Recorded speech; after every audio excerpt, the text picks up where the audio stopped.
I mean the Pledge of Allegiance. Pledge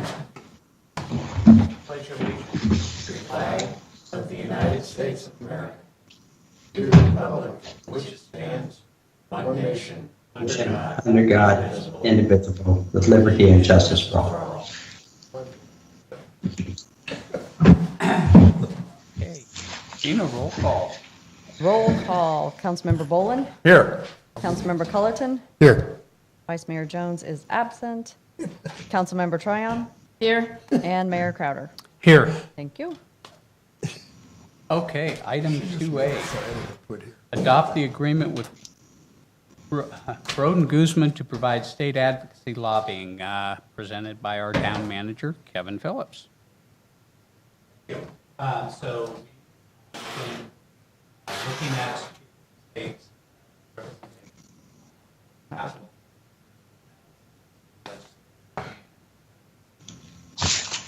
for our ongoing items that are to author nine bills.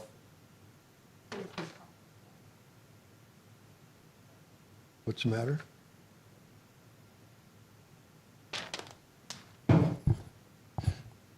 Now you're not on camera. Maybe I will. I'm gonna come around. What, doesn't that one work? No. Apparently not. How come? You have to put a battery. Was projected. Good answer. It keeps turning off. So, That's right. so we've been talking about state advocacy for a while. AB 36 was design build bill that Assemblyman Gallagher is putting together. There's COVID funding that's coming through the state that we want to make sure that we're in the process of the ground floor. The big thing, though, we're looking at is advocacy for the backfilling or for keeping our gas tax the same, which is going to be a big ask. And then there was one, and the Department of Forestry on their regulations.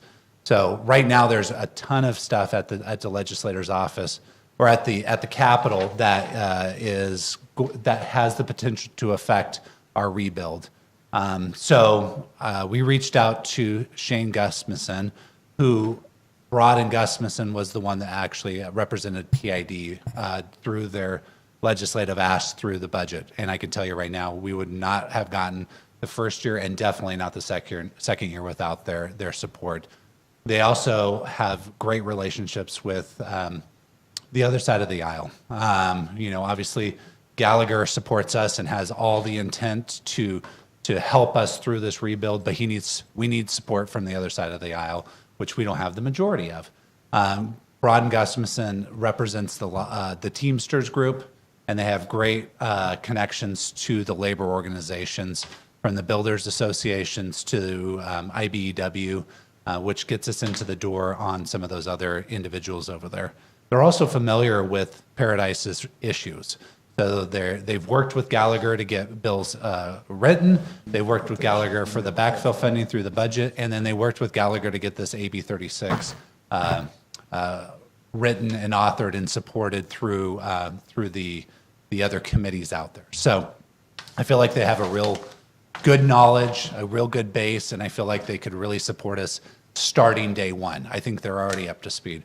We did have a not a kickoff meeting, but kind of an interview process with Councilmember Tryon and Councilmember Jones to go through for an hour with him about some of his knowledge and ideas, and we kind of just inundated him with everything that we're kind of looking to move forward. And he seemed like he felt like he could handle it and move that forward. The contract is a month-to-month contract, which is kind of an important fact because at one point in time, there's no problem with us suspending the contract or going to an hourly rate. He has no problem with that. We've talked about it. And so it gives him the opportunity to go full steam and gives us the opportunity to go full steam. And then when we need to pull back, we have the opportunity to pull back within a 30-day ask. And so it's a real good flexible contract. I don't see that out there with other cities that I did contact and looked at their state lobbyists and to kind of price check his, which is right in the same ballpark as the others that are paying out there. So my recommendation is that we bring him on starting as of now get him up to speed, really get him focused on the Department of Forestry regulations, the AB 36, and then start to get our foot in the door on the gas tax backfill that we could get hopefully through in the next legislative cycle. Any questions? I just have one question on there. Reading, travel expenses and meals and all of that. Why would that come into play, just out of curiosity? If he was to travel up here to do a presentation to the council, then there would be some additional travel expenses. What we're looking at is to use him virtually. Their office is right across the Capitol, so if we ever were to call meetings, we probably would go down there because we'd be hopefully meeting face-to-face eventually with state legislators. So there would really be no travel expenses and meal expenses on that. It would just be travel outside of the Sacramento region, which would include the travel expenses, which would not be included in the current amount. Thank you. So in our meeting with him, I think that he does have a pretty good understanding of our area. He is also working with PID, which could be a pro or a con, depending. The only thing that I don't know, and I'm sure that you've done your due diligence, but I have to ask, you price check this, and this is probably in line with? It's industry standard. What I saw was most of the cities out there were paying actually $5,000 a month straight fee. Okay. And then I noticed there's like no minimum hours required for that 4,000, so it could be, So it's going to be on staff to make sure that we feel like we're using him to Okay. the utmost, which we will in this first 2 months. If we feel like we're getting to a point where there is, less work, we feel like that, then we'll renegotiate that back into an hourly rate, which I believe is about $300 an hour, or just suspend the contract at one point and just not have any kind of lobbying going on for a couple months. There's a few times during that period where some of them are out of the office, there's not much going on. It wouldn't make sense to keep that person on board. It's now that is the most current time, or it's where things are kind of pre-budget going through committee, and this is really when it's hot. yeah, because they'll also be on recess at some point before Yeah. too long, too. Okay. Thank So you. we've had a federal lobbyist group. We have not had a state at this point. Yeah. And the federal lobbyist group is pro bono at this point in time. Yay. So why doesn't this guy do it pro bono? Well, because that's not what he offered. And Well, I and I don't understand, I mean, I haven't had somebody offer pro bono state lobbyists for us.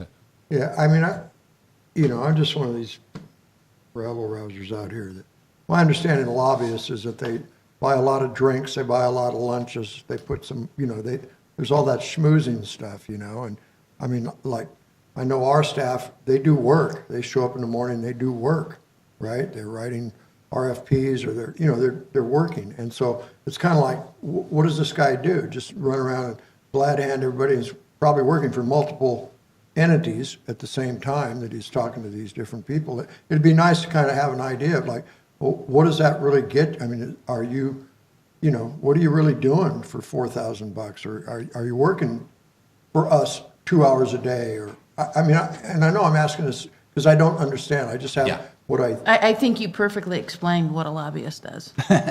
well, yeah, I mean, I have a little, So I can kind of explain it a little bit. A lot of it is staff level, right? A lot of what happens at the state capitol is staff level. Right.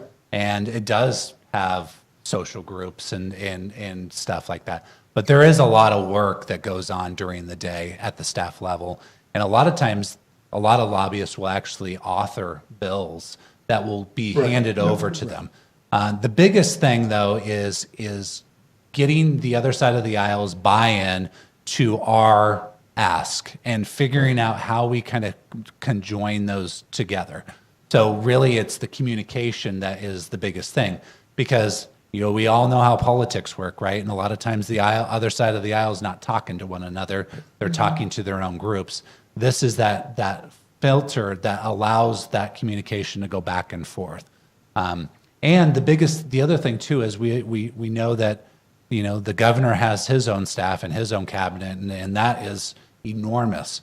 And it's getting that foot in the door in the governor's office that is the big thing too, especially with gas tax backfill. Those are governor's, Department of Forestry, that's governor's departments, being able to get into the staff level on those individuals and getting our word heard. Again, this is a month to month. So while we get in here, if we feel like this is not working and it's not going, we have the ability to cut it off very quickly. How do we measure that, Kevin?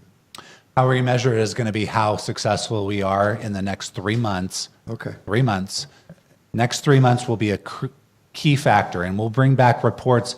We'll have a staff member giving legislative updates. We'll make sure that you guys are updated on that. Part of this will be at least once a month meetings with Shane. At the beginning, it'll probably be weekly or at least every other week that we'll be talking to him, making sure that we're moving this thing forward and developing those relationships and getting into those offices that we need to get into. And I was kidding a little bit when I made that comment about you just explain what a lobbyist does. No, but- that's true. I think one of the things that's a real plus about this particular firm is that they have some relationships that they'll be bringing along with us that will benefit us. Like they've already built some relationships in Sacramento with some other key groups that would ultimately help. Yeah, no, and I think I understand that. I mean, it's just I know from my experience previously and some of the things we did at the state capitol with most of the elected officials, it's the chiefs of staffs. It's the staffs that they write the bills, they make, the voting guys, the Staff guys in level. our position don't read. We read this stuff. They don't, so. But I agree So with I think- Mayor Crowder about, one of the pluses of COVID is we can all get business done virtually. Yep. We have our attorney here virtually. So if it's good enough for him, it's certainly good enough for a consultant or anybody we hire. And we've had our staff members participate. So, I would be hard pressed. We don't need to invite them to drive up here, and we got to pay them. No, to and come up. they've already been up too, so they know the landscape. They've seen the devastation and all that, so they're very familiar. I think you asked a good question, and I think it's something that if we see things happening, obviously we're going to keep going.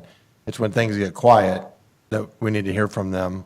And maybe we cut it off, or maybe we hear from them that, here's what we have in the works right now. Absolutely. And this is the things we're working on. So, it takes time. We got to work through this, and, it's not going to happen in the next month or two. It's going to be about 3 or 4 months, but we are moving forward with these items. That's where I think we need to hear. Because we got a from them. 30-day, in other words, let's say that, so you're looking like, look, next This 3 meeting months. will end in 2 minutes. To continue this meeting, press 1. What's that all about? Was that just for me? You played that Yeah, just your for me? time's up. Your Thank you so time's much. up, unless you press one. To continue this meeting, But I mean, press because it's 1. got that 30-day notice, Yeah. so I understand you're saying, look, the next 3 months are critical, so there's 16 grand, we can spend that and commit Yep. that. But even if, like to Greg's point, once we see that things are winding down, we really need the staff to let us know. Yep. If it's mid-month, that we say, okay, we're giving you 30-day notice that Yeah. we need to We'll suspend manage, it. we'll manage the contract, Okay. and we'll also have good communication back to the council on progress moving forward. Okay, Yep. you need a. I need a motion. Dean, any cards? No cards on this item. Okay. I move that we accept the contract. I'll second it. Motion by Tryon, second. Roll vote. Councilmember Bolin? Aye. Councilmember Culleton? Aye. Vice Mayor Jones is absent. Councilmember Tryon? Aye. And Mayor Crowder. Aye. Okay, item 2B, consider discussion and writing a letter of opposition to the California Department of Public Health regarding the proposed change to the syringe exchange program. Kevin? Yeah, I think the title kind of explains the letter perfectly. Yes, it would. Obviously, the council adopted an ordinance in October of 2020 to ban syringe exchange in town limits. This law has the ability to supersede that so that the town cannot instill a ban. And instead, the Department of Health would be in charge of that portion of it. This letter is opposing that said law. Any questions? How do they think they can even possibly get away with it? You'd have to ask the Department of Health. Any discussion? No brainer. Any cards, Dina? No cards on this item. Hopefully, this letter reflects, the kind of demeanor that the mayor expressed to another organization at a previous meeting. I mean, this needs to be loaded, absolutely, that we're not, even if you pass this stupid rule, we're not going to follow it. I move approval. I'll second. Motion by Bolin, seconded by Crowder. Yeah. Roll call vote. Councilmember Bolin? Aye. Councilmember Culleton? Aye. Vice Mayor Jones is absent. Councilmember Tryon? Aye. And Mayor Crowder. Aye. Thank you. Okay, so with that, our special council meeting will adjourn